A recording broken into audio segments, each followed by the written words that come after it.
네, 당신의 투자 고민 저희와 함께 하시죠. 금요일은 더 힘차게 시작해 보도록 하겠습니다. 아침엔 투자 어잼입니다. 네, 여러분 안녕하세요. 홍선혜입니다. 네. 어느덧 5월 마무리입니다. 아, 그래요? 그러게요. 30일, 5월 30일? 아, 내일이 5월 31일인가? 그러니까. 네. 끝났네. 그러니까. 다음 주에 6월이네요. 네. 벌써 이제 6월 접어드는데 네. 우리 시장 일단 분위기가 최근에 나쁘지 않잖아요. 나쁘지 않죠. 네. 오늘 같은 경우는 코스피가 0.4%, 코스닥은 그래도 상승 반전하면서 네. 강보합권에 지금 있는 상황인데 금요일까지 잘 살펴보고 또 다음 주 뭐 대선도 있고 네. 뭐 이러다 보니까 이벤트가 많습니다. 네, 6월 시장도 잘 좀 대비를 해봐야 될 텐데 그 대비 차원에서 저희가 세미나를 또 안내해드리고 있어요. 세미나 저희가 이번에는 홍보 드리고 오늘 또 어떤 이야기 준비되어 있는지 여러분들께 선물 보따리 꺼내 보도록 하겠습니다. 어디로 가죠? 평촌으로 갑니다. 평촌입니다. 안양 평촌으로 갑니다. 여기 네. 공부 잘하시는 분들 학원가. 많다고 말씀드렸습니다. 네.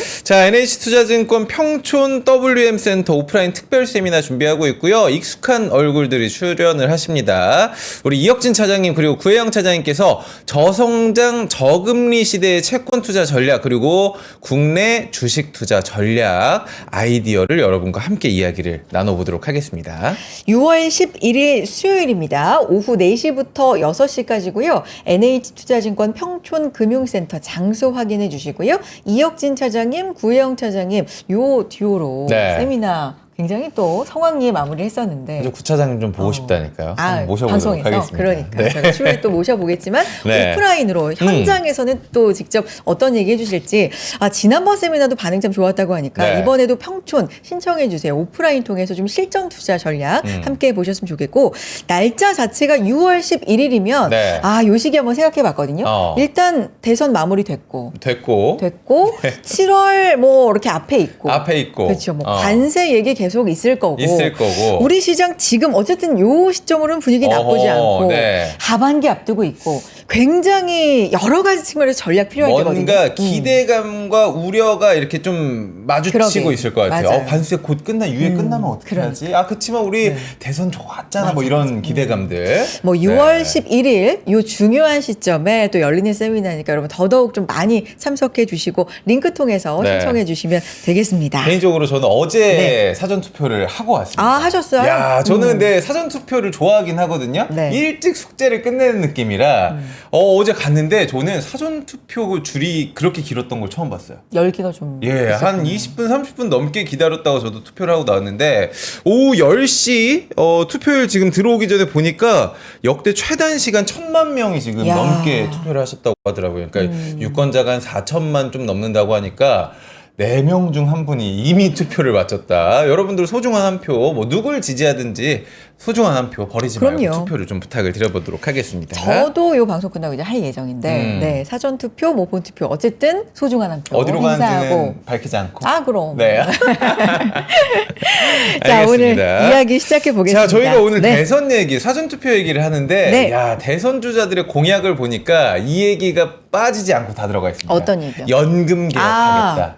지금의 연금은 문제가 있다. 근데 어느 방향으로 바꾸는지에 대해서는 개별 후보마다 조금씩 다르긴 맞습니다. 해도 일단은 이 바꾼다, 개혁에 대한 이야기는 좀 있거든요. 그만큼 젊은 세대들이 고민이 많아요. 이거 지금 넣어봤자 어차피 냈는데. 고갈된다며 내 돈 지금 안 내고 투자하면 되는 거 아니야? 라고 하시는 분들이 제 주변에도 많거든요. 그러니까요. 오늘은요, 뜨거운 감자.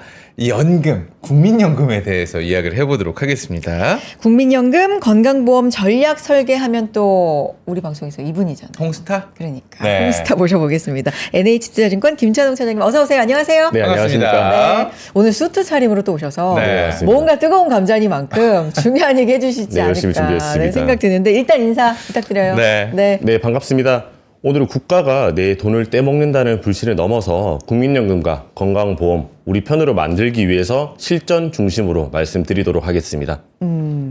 뭔가 약간 비장하지 않아요? 오늘? 아니 좀 의상에 따라서 말투가 좀 달라지는 것 같기도 그러니까, 하고 좀 러블리하게 입고 왔을 때는 조금 더 유하게 얘기하는데 오늘은 뭔가 연금 개혁 이런 얘기다 보니까 좀 중요하게 또 무겁게 오늘 맞습니다. 무겁지만 네. 또 쉽게 전달을 해보도록 하겠습니다. 일단 차장님 네. 저출산으로 인해서 국민연금 가입자 수가 6년 만에 2,200만 선이 무너졌다. 맞습니다. 이건 계속해서 걱정스러운 말이 아닐 수가 없어요. 왜냐하면 저는 지금 국민연금을 낸 날보다 내야 할 날이 더 맞습니다. 많거든요. 네, 이 젊은 세대들의 어떤 이 고민들이 굉장히 많잖아요. 실제로 그런 상담이 많이 들어오나요? 실질적으로 저희가 연금부서에서 일을 하다 보면 국민연금, 퇴직연금, 개인연금 중에서 어떤 게 가장 믿음직스럽냐라고 물었을 때 가장 신뢰도가 떨어지는 게 현실적으로 국민연금이라고 많이 말씀을 좀 듣고 있습니다. 그래서 항상 듣는 게 결국 내가 받을 수 있냐, 그리고 받으시는 분들은 이거 언제까지 받을 수 있냐라고 많이 물어보시는데 결론을 먼저 말씀을 드리게 되면 제도는 사라지지 않을 겁니다. 국민연금이라는 제도는 계속적으로 가지만 지금 구조로는 지속 가능한가라는 의문은 항상 나오는 부분인데요. 맞아요. 기금이 고갈되면 지금 세대가 다음 세대의 부담을 계속적으로 전가하는 구조가 될 수밖에 없는데 이건 재정 문제도 마찬가지고 사회적 신뢰라든지 이 세대 갈등으로까지 이어질 수 있는 문제라고 저는 좀 보고 있습니다. 그래요. 근데 사람들 반응이 이거 지금 열심히 내도 받을 수 있을까? 맞습니다. 뭐 이런 부분부터 해서 맞아요. 네. 뭔가 나는 손해보는 느낌, 손해본다 뭐 이런 쪽인데 어쨌든 이런 거에도 공감되는 형성이 되어 있는 건 맞잖아요. 네, 맞습니다. 그렇죠. 사실 제일 중요한 게 지금의 국민연금 구조는 후세대, 저희 세대가 되겠죠. 저희 세대일수록 내가 낸 돈보다 이제 덜 받는 구조로 갈 수밖에 없는 상황인데요. 현재 같은 경우에는 지금 낸 돈보다 한 1.8배에서 2.2배 정도까지 많이 돌려받지만 지금 이 상태로 개혁 없이 계속적으로 간다면 그 비율은 계속 떨어질 수밖에 없겠죠. 그게 지금 기준으로 사실 국민연금이 주식 수익률이 굉장히 좋지 않습니까? 연평균 5% 이상의 수익률을 계속적으로 내고 있다고 하더라도 그거는 지금까지 과거 기준이기 때문에 이걸 언제까지 갈 수 있냐라는 부분을 저희가 항상 고민을 해야 되고, 말씀하신 대로 인구가 줄고 그리고 출산율도 떨어지고 있고 고령화 기준이 굉장히 늘고 있는 지금 상황에서는 과거의 성과가 미래를 보장할 수는 없는 상황이 되겠죠. 그러니까 지금 사실 오늘도 아마 댓글이 내용들이 뜨거운 것들이 좀 많이 올라올 것 같아요. 이게 여러분들 이 세대별 갈라치기의 느낌이 아니라 실제로 그렇게 걱정하시는 분이 있다 보니까, 그렇기 때문에 지금 대선 후보들도 하나같이 개혁을 해야 된다라는 이야기들을 꺼내고 있다 보니까 그 얘기를 좀 해보도록 하겠습니다. 지금은 더 내고 덜 받는 느낌, 뭐 이런 걱정을 많이 하니까 이런 얘기들이 있어요. 그러면은 뭐 낸 만큼 돌려받자, 아니면은 이거를 세대를 나눠서 지금까지 내신 분들 따로, 앞으로 낼 사람은 따로 구분해서 관리를 하자, 뭐 이런 얘기들도 좀 개혁적으로 나오고 있는데 실제 연금 개혁안이 나오고 있잖아요. 어떤 이야기들이 나오고 있어요? 지금 25년 기준으로 연금 개혁 방향이 제시되고 있는데 세 가지가 핵심이라고 보시면 됩니다. 보험료율 인상, 그리고 수급 개시 연령 상향, 그리고 소득 대체율이 보존한다. 이 세 가지 기준으로 되어 있는데 지금 같은 경우에는 9%로 되어 있는 이 보험료율을 최대 15%까지, 그리고 수급 개시를 현재 65세로 되어 있는 부분은 68세까지. 근데 이렇게 올렸을 때 가장 큰 문제점은 저희 세대가 가장 불만이 많겠죠. 결국 국민적 반감이 굉장히 크고 있는데 더 내고 덜 받는다는 생각을 하실 수가 없는 상황인데, 그리고 또 국민연금에 대한 국민적 신뢰도가 굉장히 낮지 않습니까? 이런 회의감이 좀 많이 들고 있는 상황인 것 같습니다. 그럼 우리가 이런 얘기를 할 때 그럼 외국은 어떻지? 맞습니다. 우리만 이런 거야? 우리가 조금 더 신뢰도가 낮은 거야? 문제가 있는 거야? 이런 생각을 하게 되는데 외국 사례를 좀 들어주세요. 지금 OECD 기준으로 말씀드리면 평균 보험료율은 한 18% 정도라고 보시면 되겠습니다. 우리는 9%니까 그 절반도 안 되는 요율이라 생각하시면 되는데요.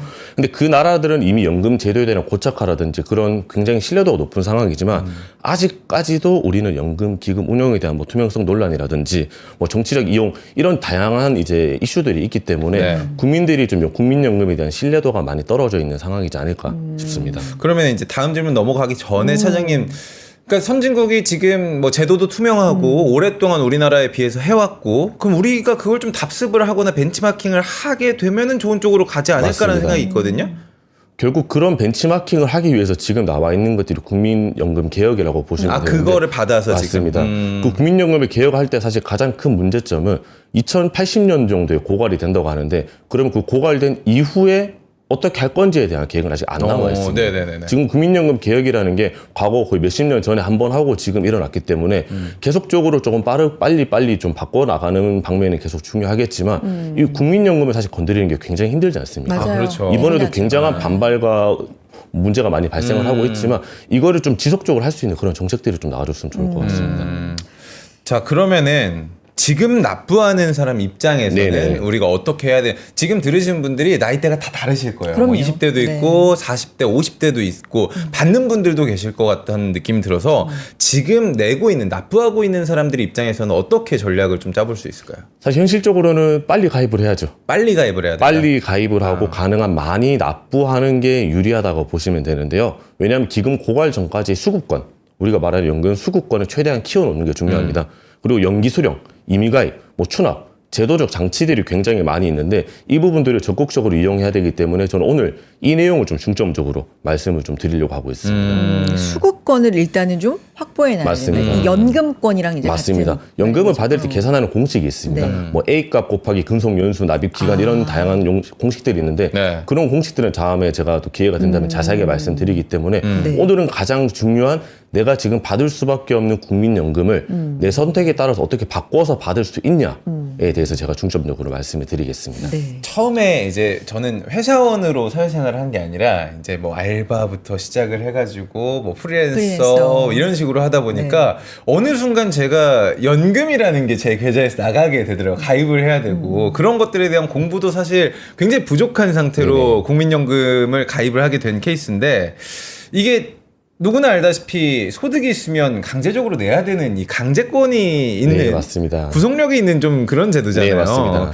좀 거부감이 있을 것 같아요. 왜냐면은 지금도 난 안 내고 안 받으면 안 되냐? 이런 분들 의견 계세요. 중에. 네, 지금 댓글만 보더라도 나 그럼 안 내고 안 받을게. 아니면 네네. 지금까지 낸 거를 내가 안 받을 테니까 앞으로는 안 내고 싶다. 아 지금까지 낸 것도 지금까지 낸 거는 그냥 내가 안 기부했다고 받겠다. 기부했다고 생각하고 치고 안 받겠다라고 말씀을 하지만 네. 이게 국민연금은 사실상 의무보험이라고 보시면 됩니다. 국민의 또 4대 의무보험 중에 하나라고 보시면 되는데 네. 빠질 수도 없고 낸다고 해서 뭐 개인 통장이 생기는 것도 아니고 지금 신뢰를 좀 잃은 상태에서 의무만 강조하게 된다면 계속적으로 저항이 나올 수밖에 없지 않습니까? 그래서 저는 지금 생각하는 게 필요한 게 개혁보다는 이 신뢰를 어떻게 하면 좀 더 올릴 수 있는 제도 리빌딩 자체가 좀 필요하지 않을까 싶습니다. 네. 뭐 정보 공개라든지 운영의 투명성 그리고 수급자 보호 그리고 지금 같은 경우에도 국민연금 내가 지금 낸 거를 얼마 받을 수 있을까 이 정도까지는 지금 다 공개가 되어 있습니다. 뭐 네이버의 통합연금 포털이라고 들어가서 로그인을 하시게 되면 내가 지금까지 넣은 금액과 지금 기준으로 계속 은퇴까지 넣었을 경우에 얼마를 받을 수 있다 정도는 지금 나와 있기 때문에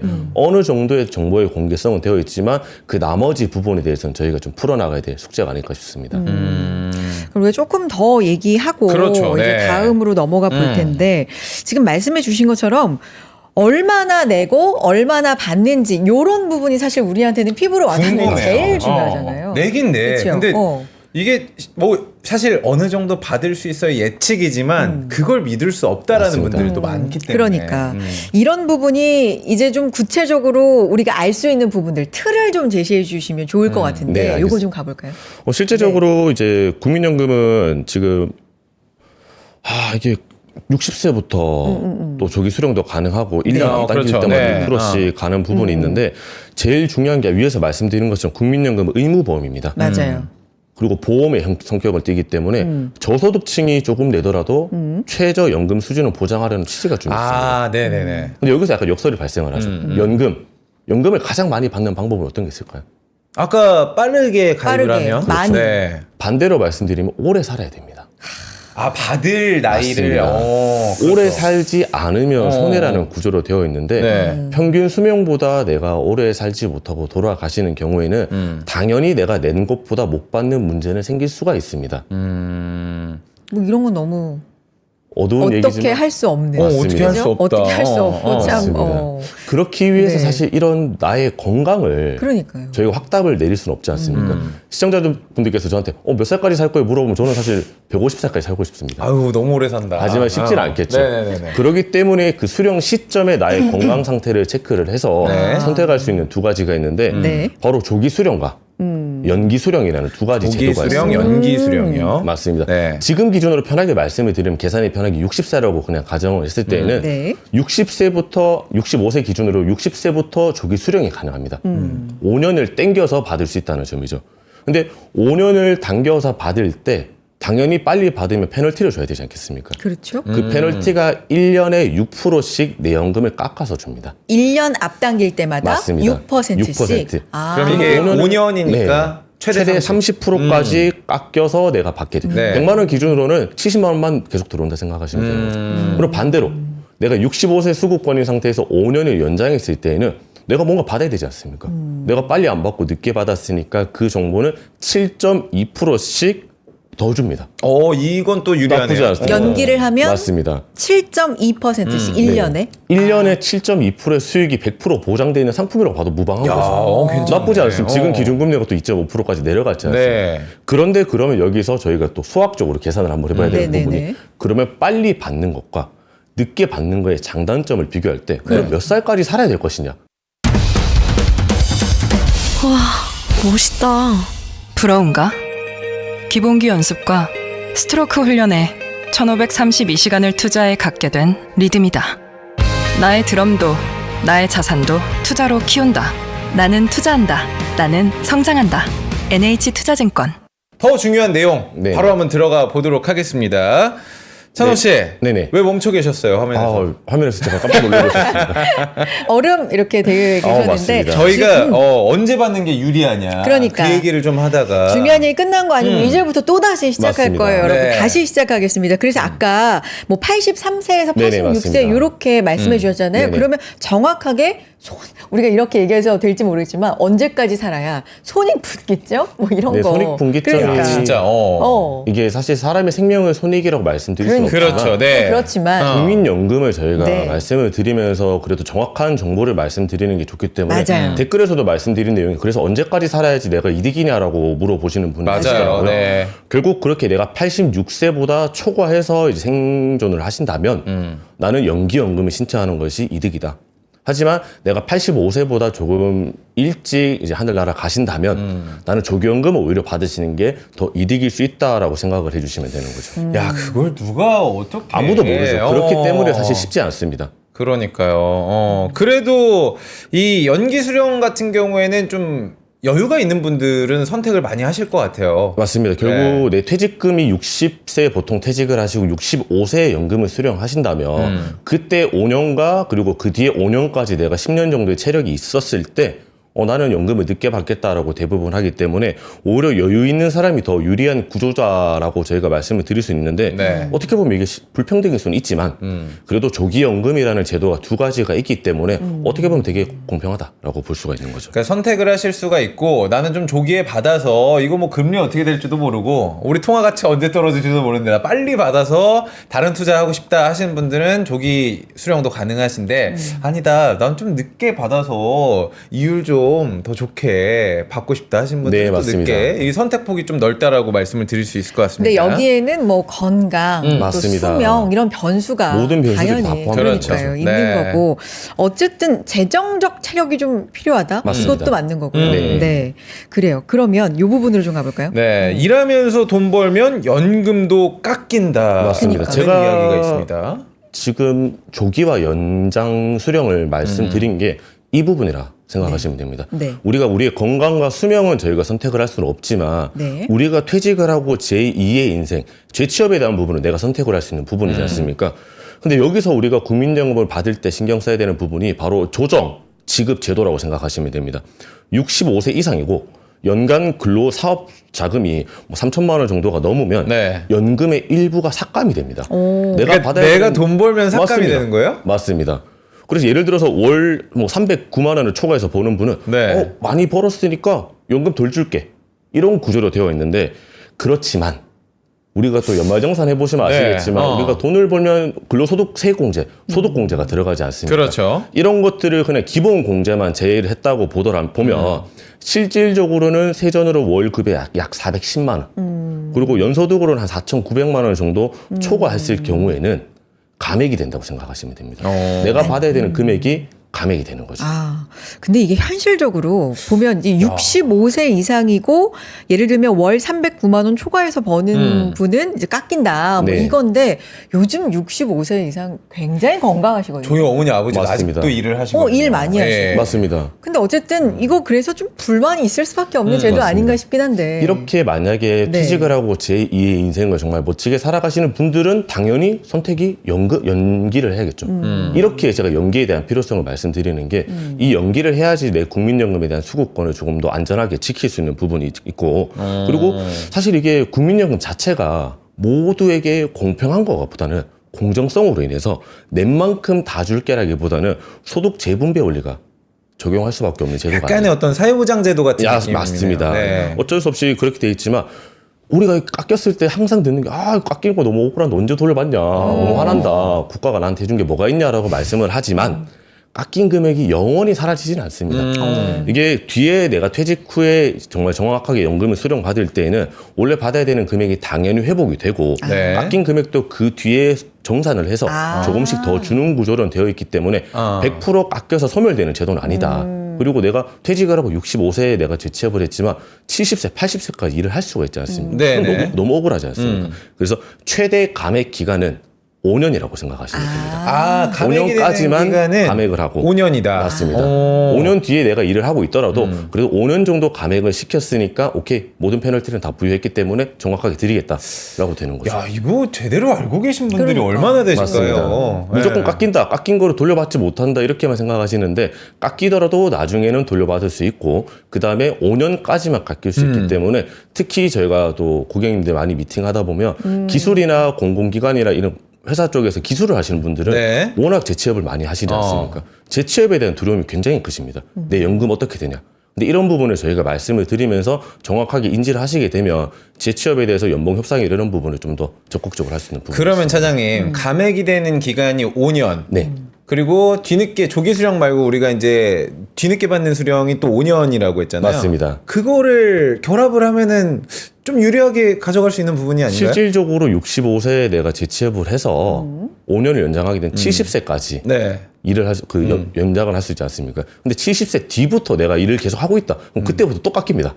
그래서 일을 하는 시간은 좀 반대로 생각해 주시면 그래요. 엔드 조건에 오버 조건으로 생각하시면 되는 거죠.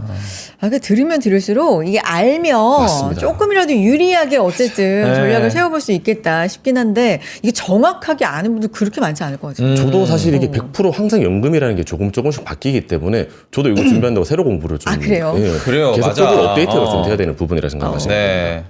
여기까지 듣고 요약 한번 요약 한번 하고 지금까지. 저희가 입으로 네네. 한번 준비를 해보도록 네. 하겠습니다. 국민연금 많이 받으려면 어떻게 할까요?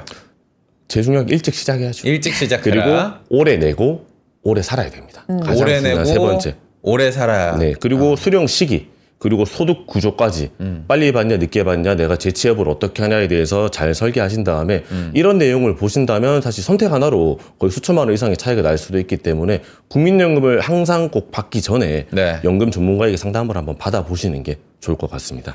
알겠습니다. 네. 좀 알아야 될 내용들도 많고 오늘도 잠깐 살펴봤지만 이런 게 있었어? 하는 맞습니다. 부분들이 분명히 네. 있거든요. 물론 뭐 제도가 완전하지 않다, 좀 바뀌어야 된다, 여러 가지 좀 이야기가 있는 제도지만 어쨌든 요 안에서 우리가 알아야 될 건 좀 알면서 전략 가져가 봐야 될 것 같아요. 저희가 2부에서는 네. 전략뿐만 아니라 여러분들이 이제 국민연금에 굉장히 많이 질문을 했던 것들을 좀 축약을 해서 Q&A를 모아봤거든요. 네, 네.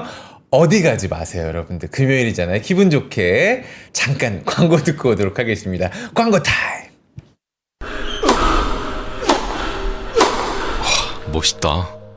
부러운가? 14만 1211번의 스윙과 68개월 27일의 투자로 만들어진 자세다.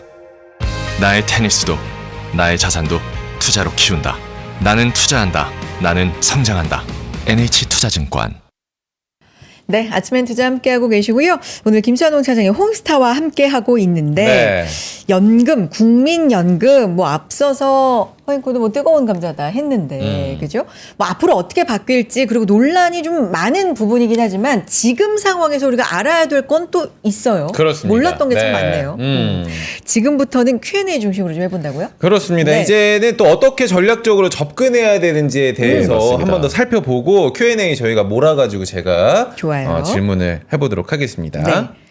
추납이라는 것도 있고 뭔가 3년 동안 공백이 있었다며 뭐 이런 예도 지금 들어주셨는데 이거 네, 저희 맞습니다. 읽어봤는데 조금 어려워요. 네. 맞습니다. 쉽게 한번 설명해 주시면 좋을 것 최대한 같아요. 쉽게 네. 말씀을 드려야 될 것 같은데 국민연금 어차피 우리가 꼭 받아야 되는 제도, 꼭 납입을 해야 되는 제도입니다. 근데 어차피 내야 되고 어차피 받아야 되면 전략적으로 우리가 좀 스탠스를 가져가는 게 네. 가장 중요하다고 생각하시면 되는데 그 방법이 바로 추납 제도입니다. 추납. 예, 과거의 공백도 저는 자산이라고 저는 생각을 하고 있는데 남성분들 같은 경우는 군대를 갔다 온 시기 그리고 잠시 이직을 준비한다고 실직했던 시기 그리고 대학원 준비하느라 약간의 공백이 있던 시기도 네. 분명히 발생할 수 있는 수가 인생에서 그런 시기가 맞습니다. 있죠. 공백이 있어요. 발생할 네. 수가 있어요. 맞아요. 그런 공백에 국민연금은 납부가 안 된 게 사실이죠. 네. 하지만 10년 이내라면 이거를 소급해서 납부가 가능합니다. 추납이라고 하죠. 네. 3년 동안 공백이 있었다면 그 3년치 보험료를 한 번에 내고 그만큼 가입 기간과 수령 예상액이 늘어나는 구조라고 보시면 되는데 당장 목돈은 들겠죠. 네. 근데 연금이라는 게 제가 계속 말씀드리는 게 일단 이론적으로 지금 구조상 무조건 내가 낸 것보다는 많이 받을 수 있는 구조로 되어 있는 건 맞습니다. 개혁이 되더라도. 그리고 연금, 국민연금공단의 수익률은 확실히 좋지 않습니까? 그런 것들을 생각했을 때는 그 3년 동안에 그 목돈 얼마가 들어간 게 향후에 매달 몇십만 원 정도의 차이를 발생할 수가 있다 생각하시면 네. 되는 거죠. 근데 차장님, 이거 조금 어려운 질문이긴 한데, 추납제도의 꼼수를 또 이용해가지고, 네네. 뭐 한 번에 내고, 더 받고, 이런 분들도 계시다고 해가지고. 맞습니다. 네네네. 그리고 또 40대 이하 분들 있지 않습니까? 네. 추납 여부가 노연금 구조의 핵심이 좀 될 수 있는데 임의가입이라고 있습니다. 이미 가입이요? 임의적으로 네. 내가 국민연금의 가입 대상이 아니지만 가입하고 싶다라고 할 수 있는 기회를 주는 건데요. 국민연금은 사실 우리가 소득이 있어야지만 가입이 된다라고 오해하시는 분들이 굉장히 많습니다. 네. 너 돈 안 버니까 국민연금 가입도 안 하고 돈도 안 내야지라고 생각을 하시지만 의무가입자가 아니지만 내가 임의적으로 선택을 해서 가입을 할 수 있는 임의가입자가 될 수 있습니다. 뭐 전업주부, 취준생, 20대 초반의 대학생도 가능한 제도라고 생각하시면 네. 되는데요. 이 금액이 보통 평균적으로 한 달에 뭐 9만 원 정도, 1년으로 치면 한 100만 원 정도 남짓인데 이게 20년이랑 30년 후에는 연금 수급권을 굉장히 길게 늘려주고 혜택을 좀 많이 발생하지 않을까 하는 생각이 있습니다. 그래서 사실 저희 모친께서도 주부신데 이 임의가입 제도를 이용해서 국민연금에 지금 납입을 하셨고 네. 지금 수령을 하고 계시거든요. 아, 주부로서도 네네. 가입을 하고. 저도 이제 네. 연금 일을 하고 나서 이걸 알아서 그때부터라도 가입을 시켜드렸는데 아, 그래요? 네, 좀 늦게 가입을 하시긴 하셨죠. 그리고 50세에 넘어서 가입을 하셔도 그래도 10년 정도는 납입이 하셨기 때문에 네. 꽤 나쁘지 않더라고요. 근데 이게 수령 시에 또 세금을 내고 이 부분도 좀 짚어봐야 세금을 되겠죠? 내는 게 우리가 국민연금 네. 무슨 세금을 내냐라고 말씀을 네. 하시는데 국민연금은 굉장히 간단합니다. 네. 종합소득세를 냅니다. 근데 우리가 가장 싫어하는 세금 중에 하나가 종합소득세지 않습니까? 종소세. 야, 이거 내가 연금 냈는데 이것도 세금을 떼갑니까? 맞습니다. 이것도 소득이에요? 내가 낸 걸 돌려받는데도? 그렇죠. 야, 그냥 소득도 나 어떻게 아니고 하냐. 종소세. 우리가 네. 제일 싫어하는 게 자영업자가 종합소득세. 싫어하는 게 종소세, 저 부가세. 5월이 제일 무서워요. 맞습니다. 예. 그렇지만 이 국민연금이 세금을 내는 구조를 들어보시면 아 내긴 내야겠구나라고 생각을 할 수가 있습니다. 2002년도 이전에 국민연금에 가입하신 저희의 아버님 세대들 네. 이분들은 국민연금 낼 때 세금을 안 내는 부분이 있습니다. 왜냐하면 2002년도 이전에는 내 국민연금 납입 금액도 소득에 비례해서 세금 이미 냈기 때문인데 2002년도 이후의 불이익금액은 저희가 국민연금 내시지 않습니까? 종합소득세의 연말정산을 뽑아보게 되면 분명히 국민연금 납입분이라고 해서 세액공제가 아니라 소득공제 부분에서 빠져 있을 겁니다. 네. 근데 연봉에서 안 받은 걸로 치는 거죠. 그럼 이건 세금을 아예 안 낸 상황이기 때문에 그러면 나중에 연금으로 받을 때 종합소득세에 합쳐서 세금을 내라라고 이렇게 생각하시면 되는 거죠. 근데 이 세금의 범위가 예를 들어서 그냥 일반적으로 내가 국민연금만 받아서 세금을 냈을 때에는 세율이 굉장히 낮습니다. 내가 나머지 재산이나 소득이 있을 경우에는 종합돼서 되겠지만 국민연금만 우리가 세금을 낸다고 가정을 했을 경우에는 생각보다 세율이 10% 언더 내시는 분들이 굉장히 많습니다. 꽤 낮죠. 네. 그렇게 생각하시면 될 것 같습니다. 5월 또 종소세 신고 기간이다 보니까 맞습니다. 재훈 씨가 이제 약간 많이 힘들었고요. 예. 그리고 또 우리 허재모 앵커님 같은 네. 경우에는 네. 종소세를 신고를 하셔야 되지 않습니까? 네, 맞아요. 신고해야죠. 네. 근데 국민연금만 내가 종소세를 신고할 경우에는 신고 안 해도 됩니다. 아, 자동이에요? 국민연금이기 때문에 자동으로 그냥 종소세 신고되고 납부만 하면 끝입니다. 아, 그래요? 나머지 소득이 있을 경우에 우리가 합쳐서 하겠지만 국민연금만 종합소득세 대상이라면 크게 할 건 없다 보시면 되는 거죠. 나름 또 이렇게 배려를 해주고 있습니다. 그러면 저기 5월 종소세 말 나온 김에 이틀인가 남았을 거거든요. 네, 안 내시면 가산세 붙으니까 오늘 안으로 빨리 신고하셔야죠. 납부를 신고 앤드 납부를 하시기 바라겠습니다. 유족연금 한번 그러게요. 여쭤볼게요. 저희 네. 처음 들어봤는데 네. 뭐 부양가족 뭐 이런 연금도 맞습니다. 있고요. 국민연금 같은 경우에 우리가 낸 기간이 정말 오래되고 사회보장제도라고 저희가 감히 말씀을 드리게 되면 조기연금과 연기연금이 있는데 그러면 내가 결국 20년, 30년 동안 가입을 했는데 네. 2년 수급하고 돌아가실 수가 있지 않습니까? 이걸 아무리 사회보장제도로 하더라도 너무 불공평하다. 그렇죠. 그렇기 때문에 네. 어느 정도의 유족들에 대한 유족연금은 보장이 돼 있다라고 생각을 해주시면 되는데 유족의 범위는 바로 1순위부터 천천히 말씀드리면 네. 첫 번째는 당연히 배우자입니다. 네. 그냥 우리가 소득세에서 상속세 순위랑 비슷하다고 보시면 되는데 자녀 그리고 부모, 손자녀, 조부모 순으로 되어 있는데 수급자가 없을 경우에는 그냥 반환 일시금으로 한 번에 돌려준다고 생각을 하시면 됩니다. 지급 금액은 이제 가입 기간이 뭐 10년 이상일 경우에는 40%, 11년부터 20년까지는 50%, 뭐 20년 이상부터는 60% 이렇게 숫자로 나누어져 있는데 제일 중요한 게 대부분 우리가 느끼는 게 요즘에는 이제 저희 부모님 세대가 슬슬 은퇴하면서 국민연금을 받으시지 않습니까? 네. 그리고 또 안타까운 말씀이지만 이제 돌아가실 그 연령대들이 이제 그 시기지 않습니까? 그렇다면 그 유족연금을 선택을 굉장히 고려하시는 분들이 많습니다. 왜냐? 두 분 다 국민연금을 받고 있을 경우에는 선택을 해야 됩니다. 내 국민연금만 받을래? 아니면 내 국민연금 플러스 유족연금의 30%. 이거를 비교를 해봐요. 내가 100만 원을 받는데 나는 그냥 정말 임의가입만 했기 때문에 정말 작은 금액을 받지만 내 배우자는 굉장히 많은 국민연금을 받을 경우에는 선택을 해야겠죠. 유족연금 30% 맞는 게 굉장히 클 수 있기 때문에 보다 유족연금이 더 클 수 있기 때문에 네. 차라리 유족연금을 선택하는 방법이 더 선택이 될 수가 있는 거죠. 그리고 좀 더 유리한 방법이 네, 유리한 다를 수가 방법을 있네요. 하기 전에 항상 선택을 해야 되는 거죠. 그러니까. 근데 여기서 또 네. 이럴 때 제가 그래서 저희 아버님이 또 교사로 하셨는데 아, 그래서요? 이걸 보니까 네. 되게 좋더라고요. 왜냐하면 국민연금과 네. 공무원연금법은 느낌은 똑같지만 다른 제도라 보시면 됩니다. 그러면 국민연금과 공무원연금은 이거 두 개가 상충이 안 되기 때문에 네. 공무원연금을 수령하면서 국민연금, 유족연금 100% 수령이 가능합니다. 아하. 중복 수령이 되는 거죠. 네네. 감액 없이. 맞습니다. 이게 제가 상담을 드리다 보면 한 분은 이제 직장인이시고 한 분은 뭐 사모님께서 뭐 교사다. 이런 분들은 말씀을 드리는 게 이런 상황이 있으니까 나중에 혹시나 불의의 일이 생기더라도 꼭 저에게 연락을 달라. 미리 말씀을 좀 드려야 될 것 같다. 이렇게 말씀을 드리는 거죠. 야, 가족 형태, 직업의 형태에 따라서 다 이게 받을 수 있는 게 천차만별의 조합이기 때문에 이거는 꼭 상담을 받아보시던지 그러니까요. 아니면 꼭 찾아보시면은 공부를 미리 해놔야 될 것 같습니다. 그러니까 내고 받는다는 건 똑같은데 맞습니다. 어떻게 내고 어떻게 받는지가 맞습니다. 다 선택이고 모든 좀- 게 선택이라 보시면 되는 오늘 거죠. 좀 새로운 거 많이 배운 거 그러니까요. 네. 어. 그래요. 자, 국민연금도 복잡했는데 네.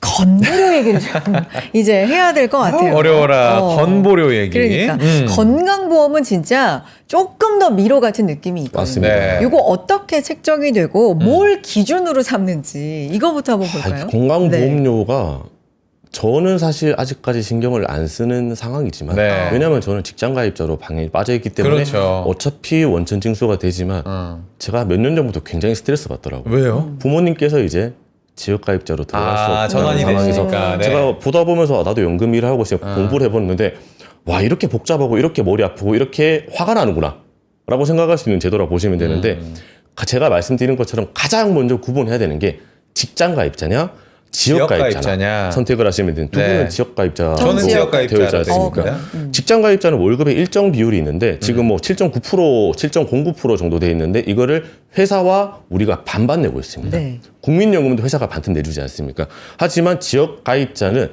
종소세 그리고 재산, 뭐 자동차는 지금은 빠졌지만 이런 기타 등등을 모두 포함해서 책정이 되는데 이게 참 지역가입자로 됐을 때는 직장보다는 조금 많이 내는 게 현실이기 때문에 너무 좀 공평하지 않다. 특히 자동차, 퇴직하신 분들이 자동차가 굉장히 문제가 많이 돼서 2022년도 이후부터는 자동차는 좀 안정적으로 빠져있는 네. 상황이라 보시면 됩니다. 그래서 2022년 뭐 개편이 좀 됐다. 네, 그래서 맞습니다. 요 핵심을 좀 보면 소득 중심으로 많이 바뀌었다. 맞습니다. 요게 핵심인 것 실제적으로 같아요. 네. 예전에는 가지고 있는 네. 아파트나 어. 재산, 자동차 이런 것들이 있을 경우에는 가차 없다라고 했을 경우에 지금은 대신 그거를 조금 유하게 풀어줬지만 소득에 대해서는 정말 가차 없다라고 생각해 주신 조건이라 생각하시면 됩니다. 그 소득 중심의 예를 들어서 이제 퇴직하고 월세로 이제 생활을 하시는 분들 같은 경우는 보험료를 내는 거잖아요. 내죠. 어. 내가 집을 가지고 있지 않고 재산을 가지고 있지 않지만 월세로 내가 수익이 있으면서 계속적으로 월세 수익이 있는 경우에도 보험료가 나올 수가 있습니다. 나온다 안 나온다는 그때그때 상황에 따라 다르겠지만 네. 건강보험은 그리고 가구 단위가 아니고 개인 단위라 보시면 됩니다. 건강보험은 개인 단위다. 맞습니다. 네. 내 개인에 부과되는 보험이기 때문에 내 가족 단위로 묶어가는 게 아니라 내 개인에 대한 계획적인 준비가 많이 필요하다고 생각하시면 되는 거죠. 저도 이제 지역가입자고 네. 저 이제 지역가입자 저는 왔다 갔다를 합니다. 이제 회사에 소속이 되어 있을 음. 때는 직장 가입자를 했다가 또 나오게 되면은 바로 전환이 되더라고요. 예, 지역 가입자로. 이게 뭐 얼마가 나오는지 그 밑에 보면은 뭐 때문에 맞습니다. 이렇게 되게 그렇죠. 세부적으로 네, 나와 맞습니다. 있는데 어쨌든 그런 것들이 다 좀 달라서 지금 알아보고 있는 상황이에요. 그러면 항상 이런 거는 줄일 수 있는 방법은 없을까? 절세잖아, 절세. 궁금한 거죠. 탈세 아니고 절세. 맞습니다. 우리가 할 수 합법적으로. 있으면 네. 절세를 그러니까. 절세라기보다 그렇죠. 줄이는 게 좋잖아요. 그리고 우리가 법을 어기는 게 아니기 네. 때문에 대표적으로 건강보험료를 줄일 수 있는 전략들이 일단 가장 첫 번째로 제가 계속 말씀드리는 피부양자를 어떻게든 들어가야 된다. 피부양자로. 피부양자. 네. 예를 들어서 우리 제모 앵커가 제 아들이라고 가정을 아들이네. 해요. 아빠. 그러면 제가 나중에 은퇴를 하고 나서 소득이나 재산이 없을 경우에는 건강보험료를 내지 않습니까? 그러면 나는 우리 제모 밑으로 들어가서 피부양자로 들어가야지. 그럴 경우에는 제 이름으로 건강보험료는 안 나온다고 네. 생각하시면 됩니다. 네. 영원입니다. 배우자나 자녀가 직장가입자라면 조건에 따라서 피부양자 등록이 가능한데 네. 근로소득과 사업소득이 없고 네. 종합소득이 연 2천만 원 이하 그리고 재산세 과세 표준이 뭐 5억 원 이하 이런 조건이 붙는데 재산세의 과표가 5억이라고 생각을 하시면 야 요즘 아파트 하나가 5억 안 넘는 게 뭐가 있냐라고 생각을 하실 수가 있잖아요. 네. 근데 이 5억 원이라는 게 과표 기준 5억이기 때문에 시가 기준으로는 한 9억 원 정도까지는 괜찮다라고 생각을 해주시면 되는 거죠.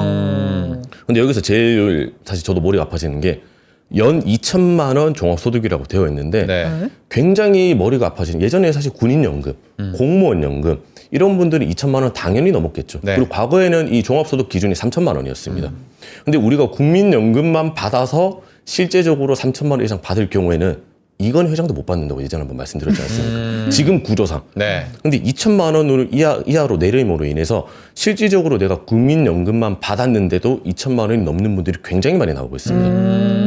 나는 퇴직하고 직업도 없고 재산도 그냥 다 맞춰놨는데 이 국민연금 때문에 우리는 피부양자를 안 된다. 이렇게 하기 위해서 제가 위에서 말씀드린 게 네. 이때 해야 되는 게 조기연금 수령이다. 야, 이거 이렇게까지 단 연결돼요. 얼마 차이로 되고 안 되는 맞습니다. 거가 나눠지니까. 그렇죠. 야, 그러네요. 조기연금 수령으로 30%를 확 깎아버리게 되면 네. 2천을 받던 사람이 한 1,600, 1,700까지 깎일 수가 있잖아요. 네. 그러니까. 크다. 그러면 국민연금이라는 게 법적으로 이자를 계속 붙여주면서 조금씩 더 주는데 이거를 감안하더라도 꽤 오랜 시간 피부양자로 들어갈 수가 있는 거죠. 조기연금 그리고 연기연금을 나이로 내 건강에 따라 하는 게 아니라 제가 말씀드린 게 이 부분까지 흘러올 수가 있는 거죠. 네. 나 피부양자 조건에 되는데 국민연금 걱정된다. 빨리 받으시라고. 무조건 빨리 받아. 감액 당하시더라도 빨리 받으시라고. 이런 식으로 저희가 말씀을 드릴 수 있는 거죠. 홍스타 이걸 누가 알고 있냐고요. 난 진짜 맞습니다. 이 은퇴 준비하시고 뭐 인생 제 2막 준비하셔야 된다고 하신 분들이 이것부터 알아야 된다고 생각해요. 맞습니다. 진짜. 그러니까요.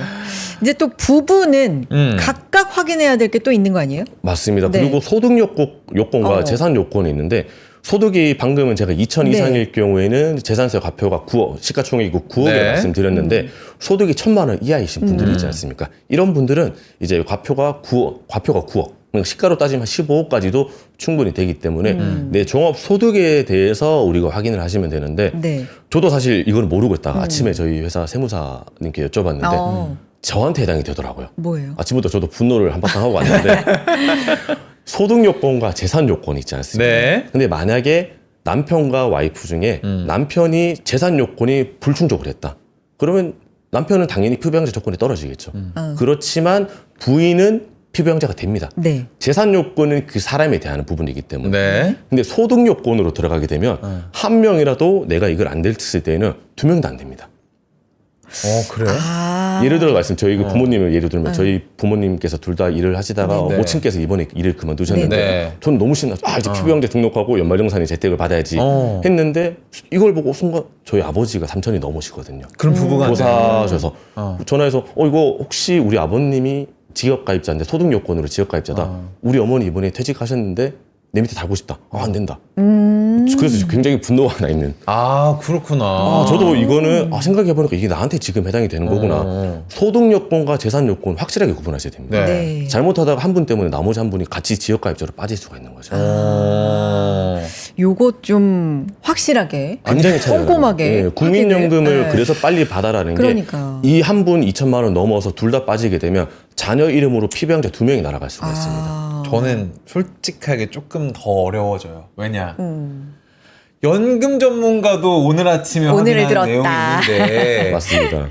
우리 어머니 아버지랑 저랑 이걸 어떻게 짜겠냐고. 그래서 오늘 요거라도 어쨌든 이걸 좀 머리에 알고 그래 예. 이런 것들이 있구나 그러니까. 정도로 우리가 알고 모르는 건 더 상담을 받아보자고요, 여러분들. 이제 여기에서 조건이 또 뭔가 우리가 항상 이런 거 할 때 단 이럴 때는 또 예외입니다. 뭐 이런 게 있잖아요. 그렇습니다. 여기도 혹시 네. 이런 거 있어요? 뭐 부동산 네. 임대소득이나 기타 사업소득이 있을 경우에는 뭐 제외될 수 있는데 여기서 그나마 다행인 게 우리 또 3프로TV 시청자분들은 네. 해외 주식 투자 많이 하지 않습니까? 그렇죠. 네. 여기서 받는 것도 22% 세금 내는데 야 이거까지 세금 내면 해외 주식 투자 어떻게 하냐라고 생각을 하실 수가 있는데 이 부분은 우리가 이 건강보험료를 할 때는 제외는 됩니다. 굉장히 안정적이지만 대신에 100만 원 이상 수익을 냈을 경우에는 연말정산할 때는 빠집니다. 이 부분이 굉장히 중요한 거죠.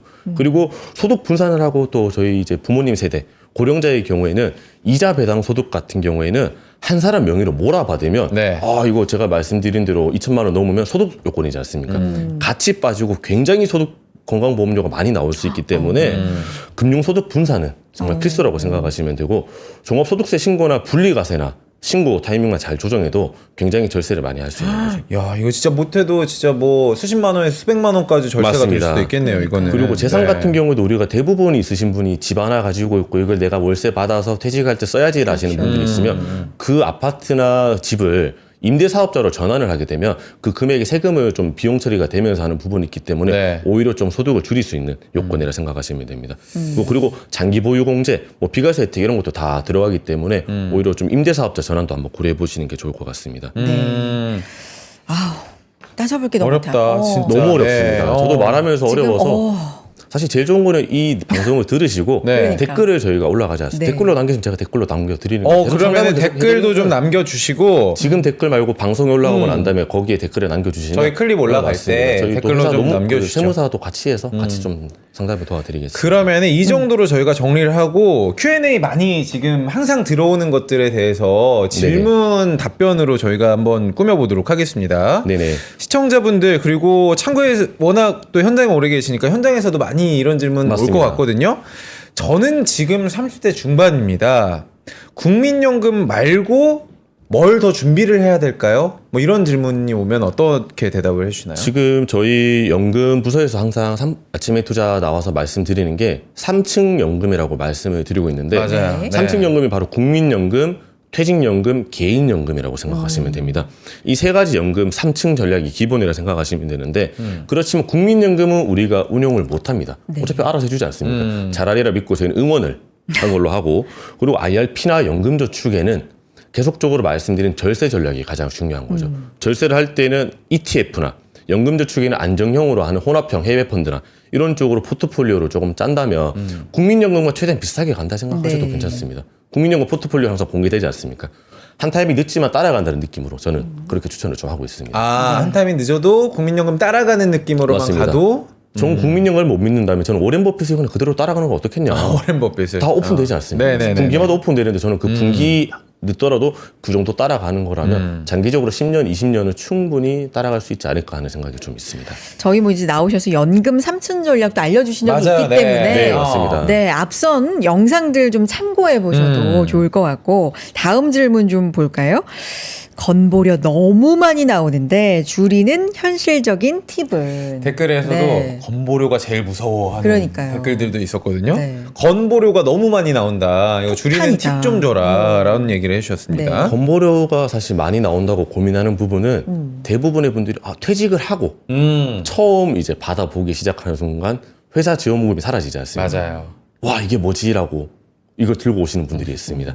여기서는 제가 앞에 말씀드린 뭐 소득을 분산하거나 다양한 방법들이 있겠지만 위에서 말씀드려야 되는데 제일 중요한 거를 살짝 빼먹고 왔더라고요. 아 그래요? 임의 계속 가입자라고 있습니다. 네. 임의적으로 계속적으로 가입을 할 수 있는 제도인데 퇴직하고 일정 요건을 갖출 경우에는 이거 우리가 36개월, 3년이죠. 3년 동안 직장 가입자 자격을 유지를 시켜줍니다. 퇴직을 하고 나는 직장을 안 나가도 네, 맞습니다. 이걸 3년 동안은 유지를 할 수 있는다는 맞습니다. 거잖아요. 네. 요율 자체가 우리가 직장 가입자는 회사가 반틈을 내준다라고 생각해서 너무 좋다라고 생각하지만 직장 가입자 자체가 요율이 되게 낮습니다. 네. 우리가 재산이 다 빠지기 때문에 그렇게 생각을 하신다면 오히려 내가 지금 마지막에 받았을 때 시뮬레이션과 직장 가입자를 유지했을 때 요율을 비교를 해서 어떤 게 더 높은지 이거를 먼저 비교를 하시고 그 다음에 절세 전략을 세우는 게 중요하다 생각하시면 됩니다. 그럼 이건 개인적으로 신청을 하는 거예요? 개인적으로 신청을 해야 되는 겁니다.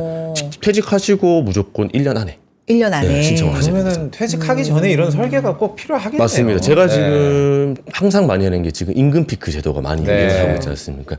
그럼 임금 피크 제도라는 걸 시행하면서 항상 퇴직 전 교육이라는 걸 시행을 하고 있는데 예전에 퇴직자 교육 같은 경우에는 부동산 교육, 직력, 자녀 상속 이런 것들이 많이 교육을 했는데 요즘에 저희 부서로 교육 요청이 굉장히 많이 들어오는 게 퇴직금 어떻게 운용을 해야 되는지, 퇴직 소득세 절세를 어떻게 해야 되는지, 국민연금 어떻게 받아야 되는지, 건강보험료를 어떻게 줄여야 되는지 이 네 개를 묶어서 저희가 교육을 좀 진행해 드리고 있기 때문에 좀 필요하시게 되면 저희가 요청해 드리면 뭐 교육할 수 있죠 저는. 어디든 가도록 우리 하겠습니다. 홍스타가 직접 가야죠. 네. 퇴직 후 3년이 그러니까 많은 분들한테 보험료 폭등 구간이 이렇게 맞습니다. 불리나 봐요, 실제로. 맞습니다. 왜냐하면 내가 생각지도 못했던 금융소득이라든지 우리가 은행 예금만 넣어도 이자 소득으로 잡히지 않습니까? 그렇죠. 이런 것들이 다 갑자기 짬뽕이 돼서 야 이게 뭐야 이게 될 수가 있는 거죠. 그래서 저희가 퇴직 전에 미리 자산이 있으면 ISA라든지 IRP에 차라리 추가납을 더 하든지 정말 위험한 상품이지만 뭐 브라질 채권 이런 것들이 정말 많지 않습니까? 비과세 되는 상품, 네. 종신보험 이런 것들을 비과세로 많이 풀어놓지 않는다면 우리가 세금을 할 때 다 소득 요건에 들어가기 때문에 어떻게든 비과세를 해봐라. 하지만 투자 성향에 맞게 안정적으로 가는 게 제일 중요하지 않겠냐라고 저는 생각을 하고 있는 거죠. 네. 제일 위험한 구간인 것 같아요. 퇴직 후 3년. 3년. 왜냐면 소득은 확 줄어들고 쓰는 건 똑같은데 보험료도 많이 늘어나네. 나와. 맞습니다. 여기다가 우리 애들 장가 시집 가면 어떻게 하냐. 힘듭니다, 진짜. 그러니까 맞습니다. 일시금으로 받으시는 분들 계시고 이러는 네. 것 같아요. 이거 빨리 좀 계획을 지금부터라도 늦지 않았습니다. 짜시면 좋을 것 같고 이런 질문 많이 해요. 네. 국민연금 기금운용 이거 기금운용본부에서 따로 이제 기금운용 이게 굉장히 돈이 크더라고요. 맞습니다. 네, 뭐 국민들이 낸 세금으로 아니면 이 보험료로 하는 건데 믿을만한가? 신뢰에 대한 이야기가 굉장히 많잖아요. 진짜 근본적인 거다. 맞습니다. 믿을만한가요? 지금 네. 제일 큰 게 뭐 노르웨이 네. 국부펀드라든지 연기금, 뭐 싱가포르 연기금 이런 것들이 굉장히 큰 자금처럼 네. 우리나라 국민연금 기금 운용도 굉장히 큰 금액을 속해 있습니다. 코스피뭐 코스닥 지수 보면 대부분 이제 대주주에 국민연금이 들어가 있는 것처럼 굉장히 운용을 많이 하고 있고 최근에 기사를 보면 해외 주식 투자도 굉장히 잘 하고 있는 걸로 저는 보고 있는데 근데 이런 수익성은 당연하겠지만 좀 투명하고 공정성으로 그리고 이 개혁을 통해서 좀 확실하게 이 어린 세대들이 좀 믿을 수 있는 제도로 바꿔주는 게 저는 더 중요하다고 생각을 하고 있습니다. 운용에 대해서는 사실 저는 저보다 잘한다고 저는 생각을 하고 있습니다. 제가 요즘에 운용을 많이 해보니까 네. 제 전 직장에 이제 동기가 지금 운용부에 있는데 잘하더라고요. 그래요? 또 저희 동기 중에 굉장히 잘하는 사람이 그쪽으로 가는 것처럼 제가 그래서 못 가고 있는 게 아닐까 하는 수익을 굉장히 잘 내고 있는 건 사실입니다. 현실적으로. 그래요.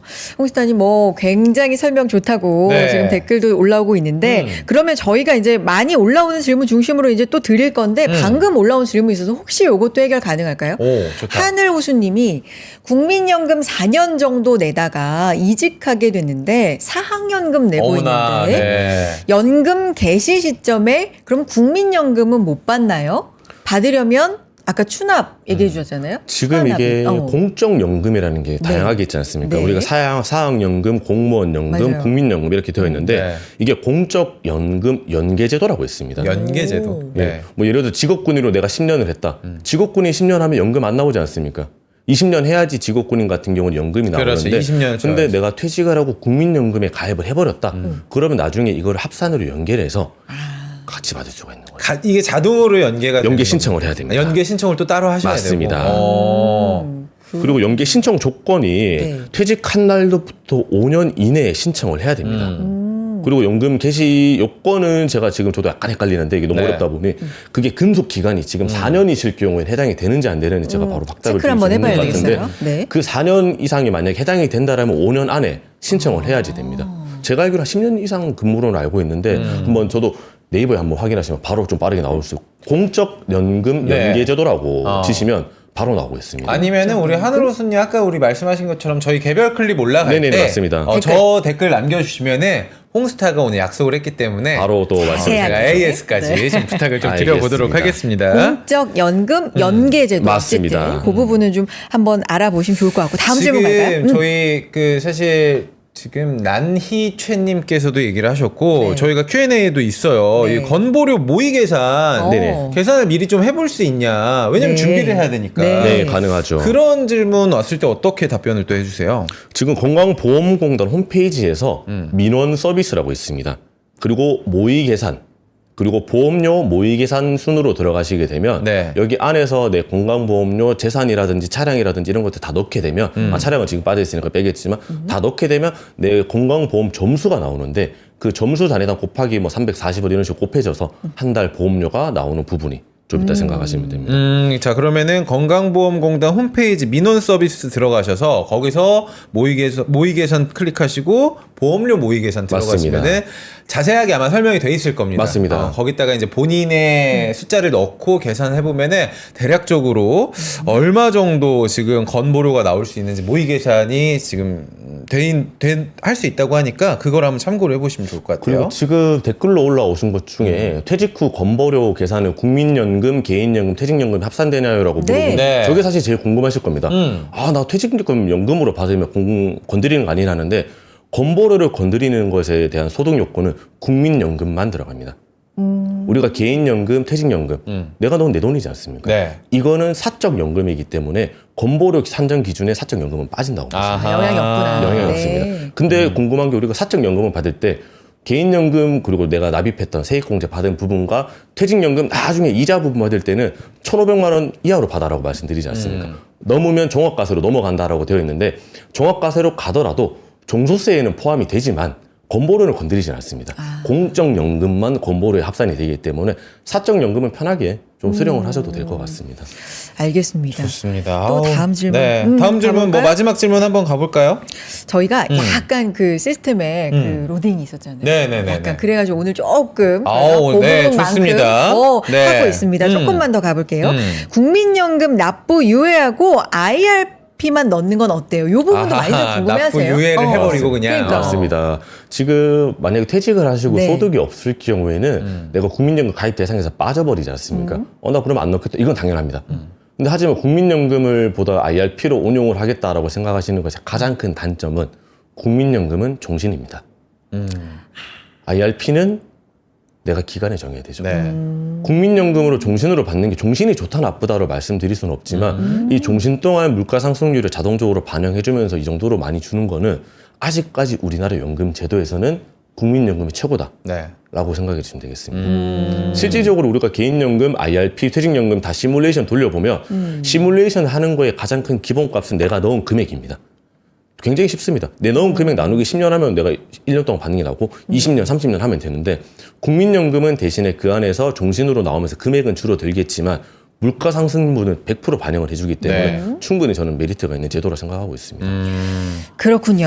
야, 마지막 질문. 진짜 모르면 뭐 약이다, 손해다. 뭐 모르는 게 약이다 이런 얘기가 있는데 이건 진짜 알아야 됩니다. 맞아. 모르면은 뭘 어떻게 할 수가 없네요. 오늘 진짜 많이 배웠습니다. 네, 마지막 질문 드리겠습니다.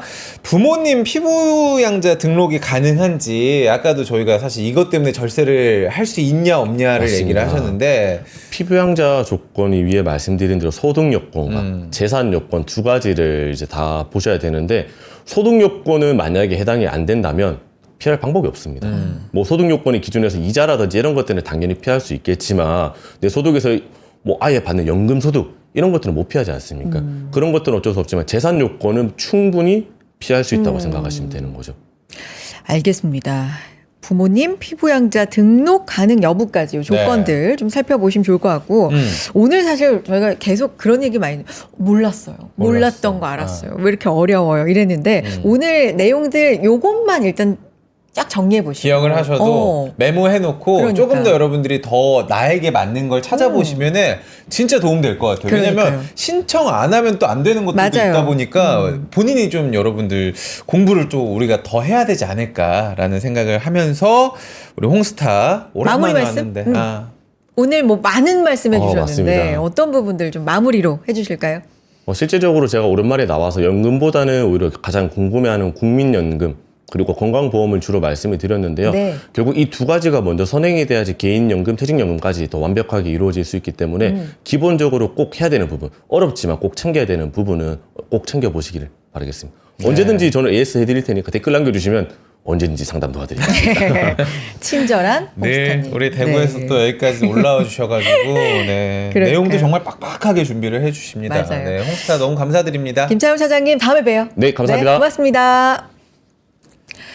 지금 많은 분들께서 네. 이제 주식과 관련돼서도 뭐 약속의 11시 이렇게 말씀을 해주시는데 네. 현재 지수 한번 체크해 보겠습니다. 네. 지수가 코스피가 0.5% 하락, 코스닥은 보합권, 지금은 약보합권에 머물러 있는 상황인데 네. 삼성전자 그래도 1%대 상승해주고 있는 상황이고요. 시총 상위 종목들 가운데서 오늘 하이닉스가 2% 넘게 좀 하락하고 있고 현대차 2% 넘는 하락, 기아도 오늘 자동차주가 좀 약세인 상황이고요. 네.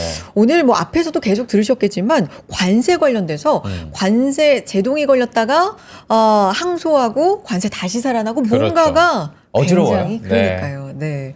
5월 마무리 또 잘 하시면서 다음 주에도 이런 이슈들 좀 이어지겠죠? 다음 주에는 또 어떤 한 주가 펼쳐질까 저도 굉장히 기대가 됩니다. 왜냐면은 뭐 대선이 6월 3일 날 있고 또 그 여파를 우리 시장은 어떻게 해석을 할 것인지 저는 개인적으로 좀 힘을 냈으면 그래요. 좋겠다라는 생각을 하면서 주말 잘 쉬시고요. 저희도 금요일 좀 기분 좋게 오후에는 더 힘을 내줬으면 좋겠습니다. 월요일 인사드리겠습니다. 여기서 인사드릴까요? 여러분 고맙습니다. 고맙습니다.